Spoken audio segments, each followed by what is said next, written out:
viewers, how you doing? Welcome to Locomotive Wars. Which country has the best locomotives? America, Great Britain, or Germany?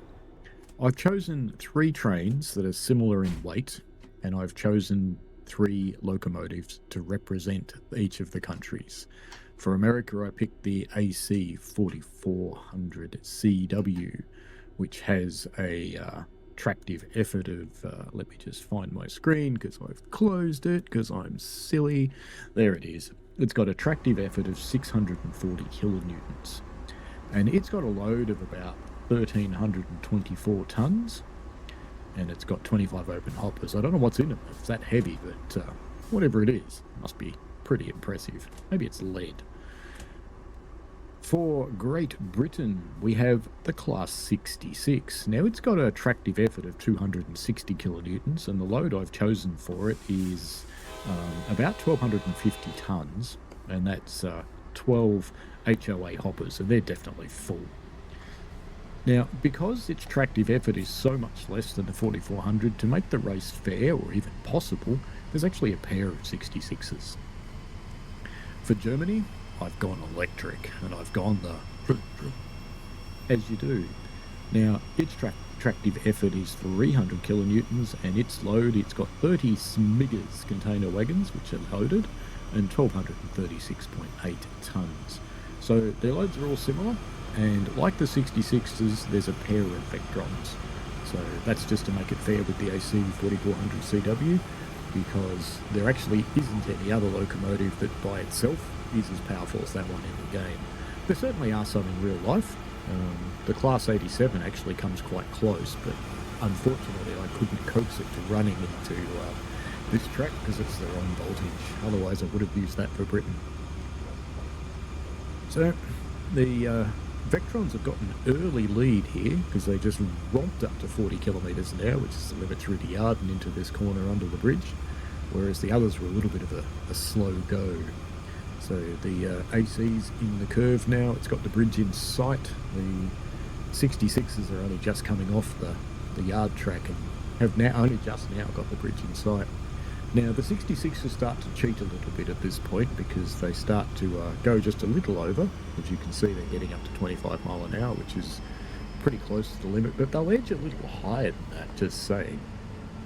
So they actually eat up some of the lead that the Vectron and the AC have. In fact, the Vectron and the AC are now neck and neck. They're both going through the same set of signals at almost the same time, and here come the 66s close in the rear. Coming onto the road bridge. Everybody's in sight of each other. The Vectrons are actually last at the moment, I think. Oh, no, the 66 is still last. So the AC's gotten off to a good run. I wouldn't let the Vectron speed. I actually took them through there at about 2 kilometres under the speed limit. I couldn't get AFB working on the Vectron, so I had to actually drive them. It seems that when you put two different Vectron variants together, because I've got the rail pool and the DB together, I couldn't get the AFB to come on. I probably should have put two rail pools or two DBs, but I wanted different looking ones. The detail on the pantographs on those things. Pretty cool. Alrighty, they're both roaring along. They're going through the first station stop now. Everybody is pretty much in about the same place, so we're all coming through the same signals about the same time. I know you can't actually see it on the AC, but they're pretty close. I think the 66 might actually be in the lead at this point, mainly because it was cheating. Wonder how long that lasts. ACs are romping along. The ACs are probably neck and neck with the 66s actually, just judging by the buildings they're going past at the moment. And the AC's taken the turn onto the bridge to go onto the route, Mittenwaldbahn. Off they go. The Vectrons taking it. The 66s are actually on the bridge. In fact, I think the 66s and the ACs are about in the same point at this moment. They're actually very close to each other. And here comes the Vectrons, but they're in the rear.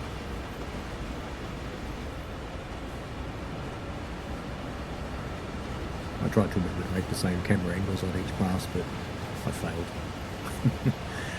These all start in April at 9 o'clock in the morning with constant weather of light clouds. I did do a test run in the snow. It didn't go very well for the diesels, so I didn't do another one. The Vectrons didn't seem to care.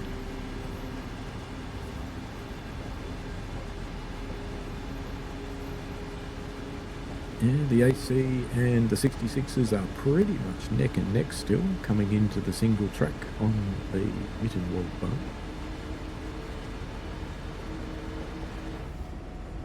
And the Vectrons are only just coming through that station. Plenty going on here. So the 66s and the ACs have started the climb now. They're in the lower percentages of the gradient, but they are still climbing. Here come the Vectrons coming up to the corner as well.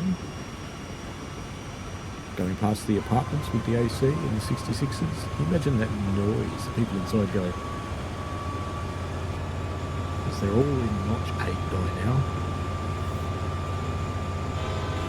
Spewing great clouds of Correttas everywhere. You did see a plane in that one, landing at Innsbruck Airport.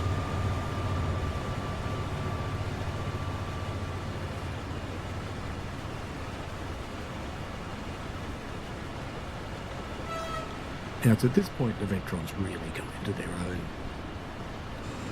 They just start to own it from this point onwards. Here's the Vectrons with the same plane. We didn't see it from the 66 run, and I didn't manage to capture it. I did hear it, so it was there. Alrighty, the 66 has slowed quite a bit now. It's down to about 18 mile an hour. The Vectrons are still romping along at the full 60 kilometres an hour, which is what, 36, 37 kilometres miles an hour, something like that. The ACs have started to settle down to their final speed as well, but they're leading the diesels. So the ACs crossing the road, crossing the Vectrons are, shall we say, at the next one.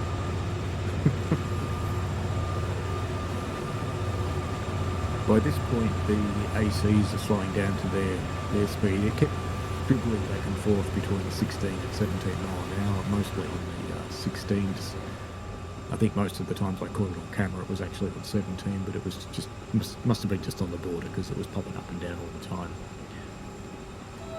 The 66s stayed at pretty much the same pace, and the Vectrons just kept on going. I actually had to throttle the Vectrons back. I couldn't leave them on 100% power because they would have sped. And they actually ran up the hill at about 2 kilometres an hour less than what they could because I didn't want to go over 60. So the Vectron's going through the next station.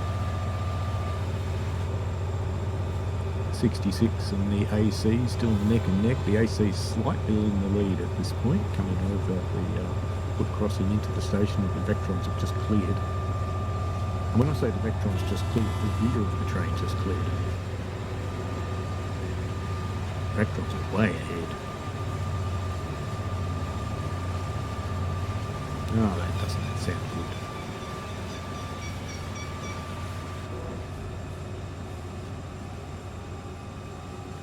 Vectrons are up in the forest.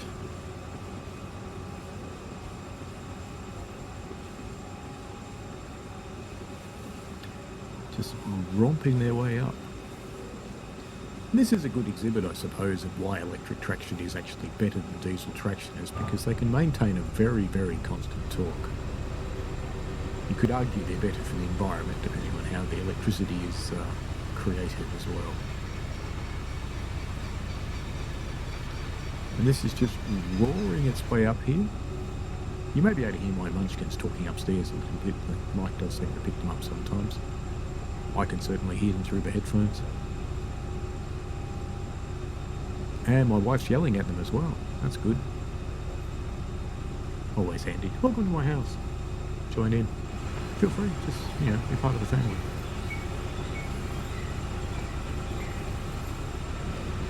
Vectrons, I think that's the Is that the second tunnel or the first tunnel?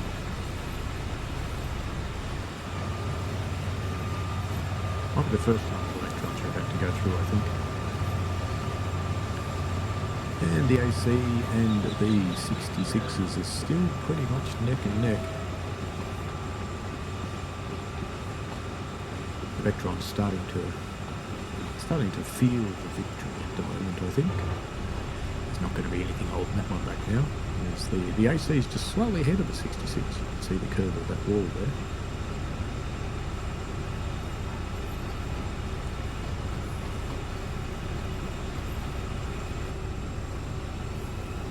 Minutes in, and the Vectron is approaching the finish line. It's almost got it within sight.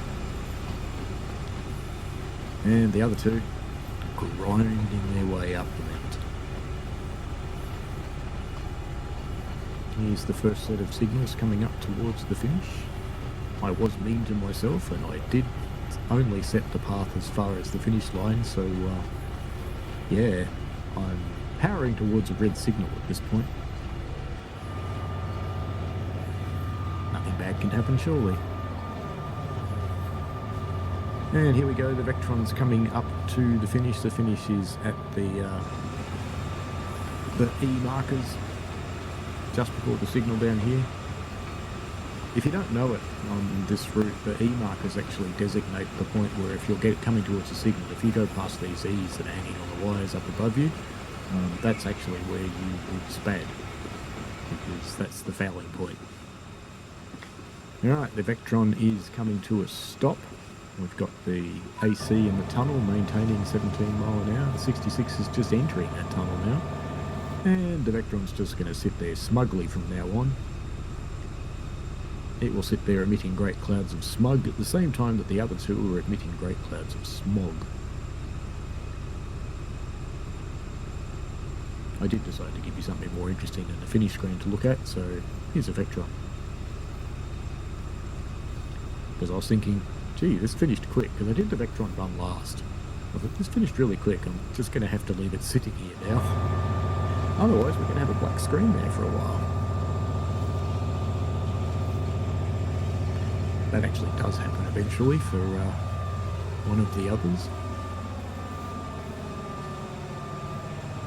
So the ACs are coming up to the last little tunnel now. The 66s are at the 3 board for the signal, and the ACs have just passed the 2 board, so they're very, very close.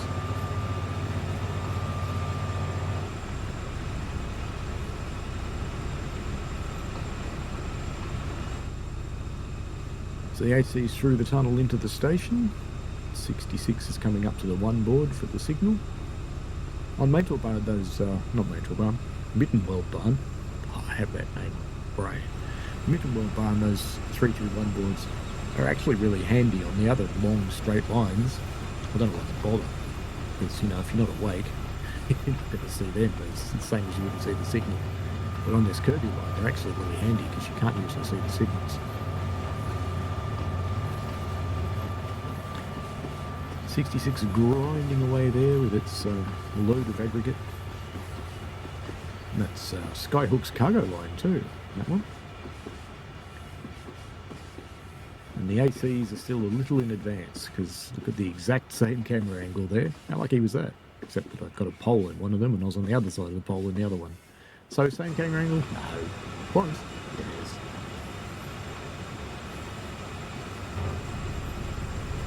Now the AC is coming into the last twisty curve. It will come in sight of the finish very, very soon. It's going pretty well.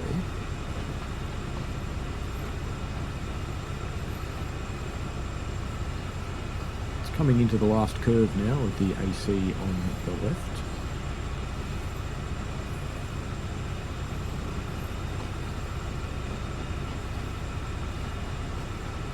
I don't know why the interlock symbol showed for the AC right through this. Maybe it's just because it's not the time where it gets confused, I don't know.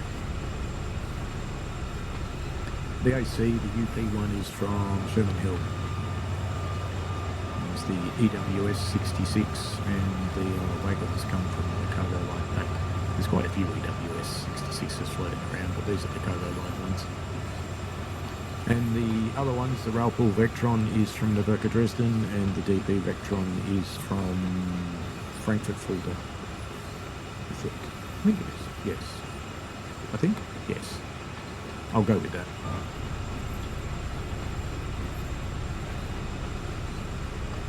We are approaching the finish now. There's the signal ahead of the finish, warning of the red ahead. They've both got it in sight. The AC is just passing it. And instead of being in Tree Sim World, for a change, I'm in Rock Sim World looking at raspberries. Somehow the camera ended up inside the rock. That's okay.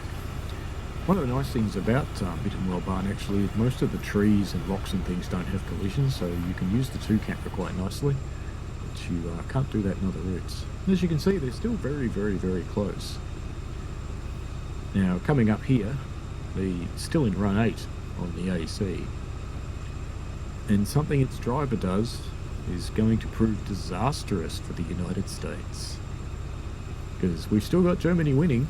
There's no denying that. They've been there for a long time. But the driver starts to notch back too early. Because he's gone, I'm over the top. She'll be right, mate. Whereas the 66 driver has kept it planted for a while. Might be because he learnt a lesson from the AC that he ran first. Heading towards the finish, and the AC's off the brakes. It's going to have to start powering. So in an absolutely disastrous moment, at the last few meters, the AC actually gets pipped by the 66s, putting Great Britain in second place. Now, they were so neck and neck and close to each other, I don't know that you'd actually call it anyway, because you know, just the little variables of starting off and how fast it went in one place versus other places and that sort of thing. They were very close to each other, so you might even say they were equal second, but the AC probably would have finished first. It just didn't. Anyway, this has been Loco Wars with Germany 1, Great Britain 2, United States 3rd. But the United States may well protest, so we could end up with Germany 1st, United States 2nd, Britain 3rd. Well, if you want to run your own Loco Wars, or you want to see more content like this, let me know and I'll do something about it. I might add that I did actually try to restart all 3 trains to see which ones could move, and only the Vectrons could lift their train. Alrighty, have fun, folks. That's been it. See you later. Bye now.